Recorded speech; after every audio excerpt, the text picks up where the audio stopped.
এই ম্যাথটার ক্ষেত্রে আমরা এখানে দেখতে পাচ্ছি sec x tan x আছে, কিন্তু তারপরে স্কোয়ার আছে আবার। তাহলে স্কোয়ার যুক্ত কোনো রাশিকে তো আমরা ইন্টিগ্রেট করতে পারি না, ভিতরে আবার যেহেতু কমপ্লেক্স কিছু রাশি আছে, তাহলে আমরা এটাকে a প্লাস বি হোল স্কোয়ারের ফর্মুলা অ্যাপ্লাই করে দিই, যেহেতু বাইরে স্কোয়ার আছে।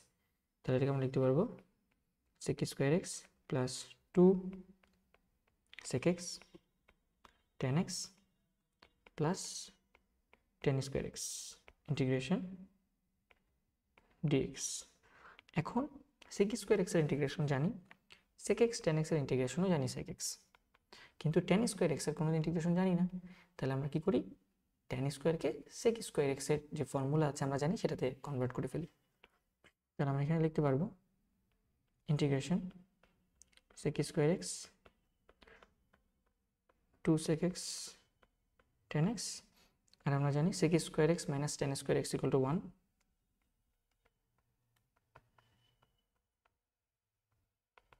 তাহলে শুধু tan square x equal to লেখা যায় sec square x minus 1।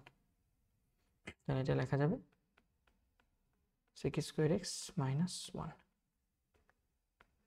dx। তাহলে sec স্কোয়ার এক্স আর sec স্কোয়ার এক্স হচ্ছে 2 sec square x, 2 sec x tan x আর 1। সাজায় লেখার চেষ্টা করতেছি আর কি, 2 sec square x plus 2 sec x tan x minus 1 dx। এখন আমরা ইন্টিগ্রেশন ফর্মুলা অ্যাপ্লাই করি।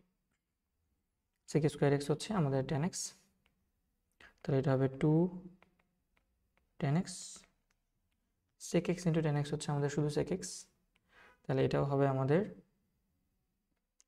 2 sec of x, মাইনাস 1কে ইন্টিগ্রেট করলে মাইনাস x হয় প্লাস c।